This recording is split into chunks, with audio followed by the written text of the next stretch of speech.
Livre audio Je suis toujours là, traduit par Catherine Huard. Tiré du livre I Am Still Here, auteur Ada Heike.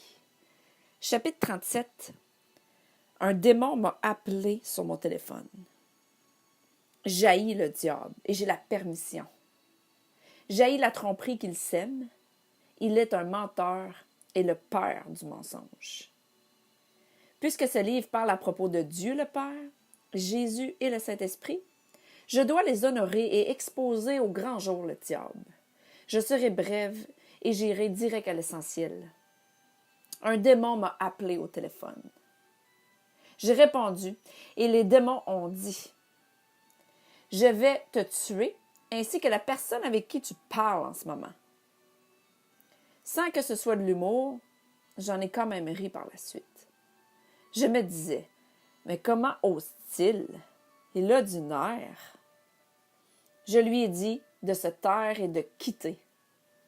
Il continue à parler. Alors je lui ai redit « Mais est-ce que tu m'as entendu? Silence et tais-toi. » La jeune femme avait composé ce numéro et tout à coup, elle a crié « Au secours! » Je lui ai expliqué comment combattre et commandé au démon d'être muet pour que nous puissions continuer à parler. Ce qu'elle fit, et ils obéirent. Je pris un rendez-vous avec elle pour que nous nous rencontrons afin de terminer le processus. La jeune femme a été complètement libérée. Je viens d'assister à sa graduation et elle a reçu le grade de PhD comme docteur en théologie divine, avec une double mention d'honneur. Elle est une puissante femme de Dieu. J'ai hâte de voir les grandes choses incroyables qui vont lui arriver dans sa vie. Elle a une faveur surnaturelle. Dieu le Père nous a gardés divinement en lien depuis toutes ces années déjà.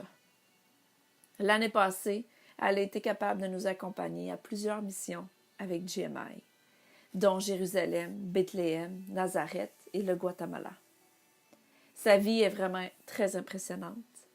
Je suis tellement reconnaissante de ne pas lui avoir raccroché la ligne au nez. Elle était une âme à gagner pour le royaume, comme toutes les autres.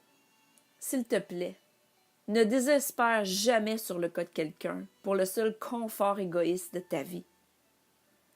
Si tu ne les comprends pas ou que tu crois que tu ne peux pas les aider, réfère-la à quelqu'un d'autre pour qu'il puisse s'en occuper.